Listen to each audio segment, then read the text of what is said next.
Just start. It's one of the most important things we can do. It's one of the hardest things to do. And we'll never get anywhere if we don't start. It might be that you don't want to get anywhere and you don't have any place to be, and that's okay too. But other times there might be a higher purpose or intent or something else on the horizon for you. It's that journey of 1,000 miles, as they say. You have to take that first step. That's starting. I kind of wanted to share a story from my childhood. When I was little, I was blessed with many toys. I had my own room, and it got messed up with toys, and they got everywhere. I would get lost in playing, and all my toys would mix together, and at some point, I wouldn't even be able to see the floor. And so my parents would tell me, go clean my room, and I would just kind of sit around staring at this huge mess, sometimes for hours. And then once I started, it wasn't that bad. I was done in not too much time. And so that takes me into the concept of momentum. If starting is the hardest part, then once you get past that step, you begin to build this momentum, and you can kind of think of it as this law of inertia. They say an object at rest stays at rest, but an object in motion stays in motion.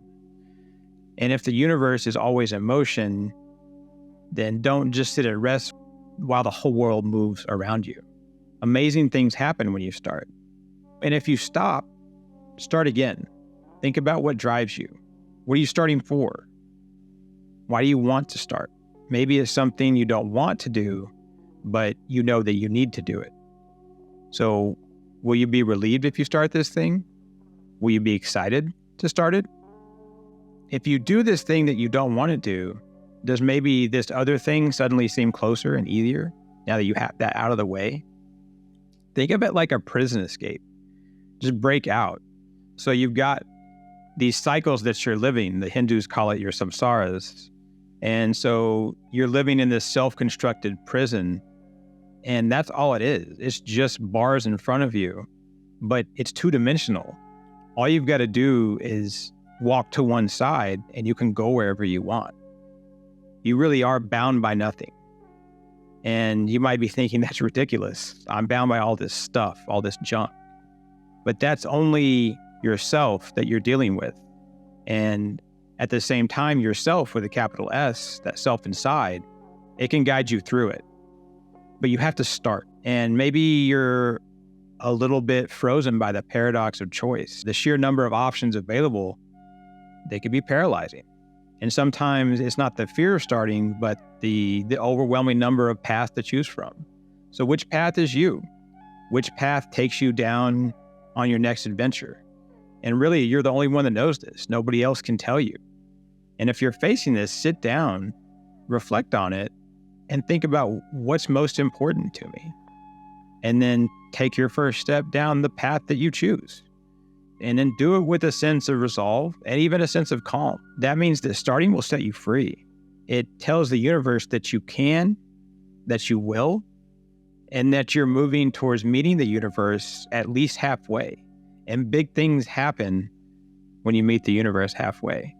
It's that divine, your inner self, the Tao, the Brahman, Christ consciousness. There's many names for it. Dozens of names around the world, but it's inside of you. So where could you be? What if you started this thing that you wanted to do 6 months ago? Where would you be today? And how do you take that thought when you think something, maybe when you're going to bed at night, you think, I'm going to go do this. I'm going to do this thing.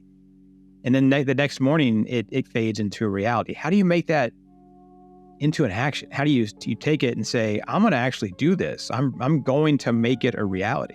And you have to do it before it fades. So you have to keep it with you. You have to be aware of it and have intent behind it before you get swept away by this society's stream of unconsciousness, like the flow of the day and the week. Don't let the maybe not or the isn't me dampen that spark that you have. And that spark sometimes is your Dharma or your higher purpose. So somewhere in this concept of starting is your higher purpose. What are you here for? And maybe that's destiny or faith. Either way, it really is predicated on free will, your free will. You are free to do whatever you want to do. And sometimes it's overcoming fear. Fear of the unknown is common. I think that it's okay to acknowledge that fear is natural. Fear even has value. at times. But is the fear serving you? Ask yourself that question. Is the anticipation of action freezing you? Is the anticipation of inaction freezing you? Could it be both? If you just start, then you move through that frozen process. It unfreezes you. And you can embrace change. I don't really believe in absolutes, except for maybe change as the only universal absolute in that constant motion. And if change is the only universal absolute, why not change for yourself? And so starting is part of this spiritual endeavor, an overall life goal, or maybe a lifestyle thing. So maybe it's the spirit, maybe it's your life, maybe it's your health and wellness, fitness, nutrition, whatever it could be. I call these lifestyle parts life blocks. And when your life blocks are organized and grounded, they give you space, they give you time. And this can make your journey down the spiritual path even more focused and meaningful. And these life blocks, these lifestyle things, take you where you want to be. You can climb them like stairs towards your spiritual destination. And starting can also fill a void, or maybe it replaces something that you need to leave behind. Or maybe what you're starting is to stop something, maybe a bad habit, cigarettes or sugar, or whatever it may be for you. And so starting might also coincide with just letting go of something, which is one of the most powerful things we can ever do. And before we move on, if you appreciate this content, please subscribe by hitting the watermark in the lower right-hand corner of this video. And consider sharing this video with your friends or family if you think they could benefit from it. And this takes me to another story for myself about starting on my own. School was never really my thing. My sister was valedictorian and all of that. It's probably good that she went before me in the school system. I think I was probably a little bit of shock to the same teachers who had her first. And I missed high school, many days in high school, probably more than most. And I realized that I wasn't going to go to college. I realized that if I had gone to college, that it would be probably an expensive lesson for me. And I just come to understand I probably should have done something else. So I decided to join the U.S. Army. I figured they would make me go to work every day. I was right. This was a huge start. It changed my life, and it set me on this beautiful journey that I've been on, even though it's been filled with a lot of pain and some trauma. It's gotten me to where I am today, and it is a beautiful place. I started that, and it was a life-changing thing. And sometimes we think about starting, we think, oh, I've got to do it just right. I've got to do it perfectly. But perfectionism is this massive barrier. You know, some people delay or avoid starting because they want the conditions to be perfect.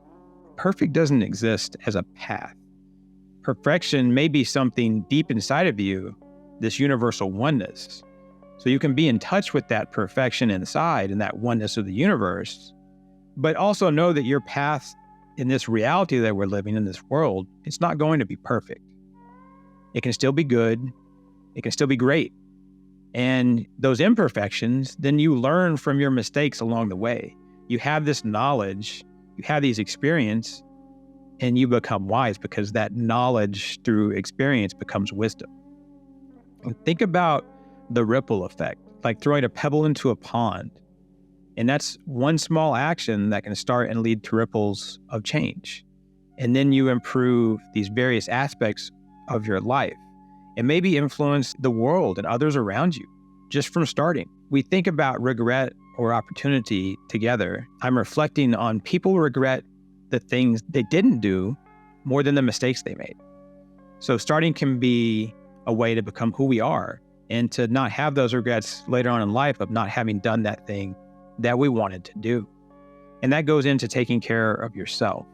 It's the least selfish thing that you can do in this world, is to start with yourself, to take care of yourself, and to understand that you're whole, whether you realize it or not. So find that wholeness inside of you and that oneness and wholeness that you have with the universe, with everything around you, with everyone around you. Because if you start and you take care of yourself, you don't just lift up yourself, but you lift up this whole world around you. And there's support and community. I've often said that the journey doesn't have to be lonely.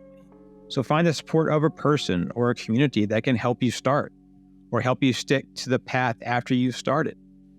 And you can join us at kishar.org for a supportive community. We have people that are sharing their journeys and walking intentional paths and aware and being accountable to themselves, helping others down their path. And so if you're looking for that, just go to kishar.org and join up and ask these questions. What did you start that changed your life? What do you want to start right now? If you could start anything, what would it be? And so don't let it just slip by. And if you could take a moment and write it down and place a marker somewhere, then maybe you'll remember to start. It will motivate you to start. It will remind you to start. And until next time, I wish you peace on your journey.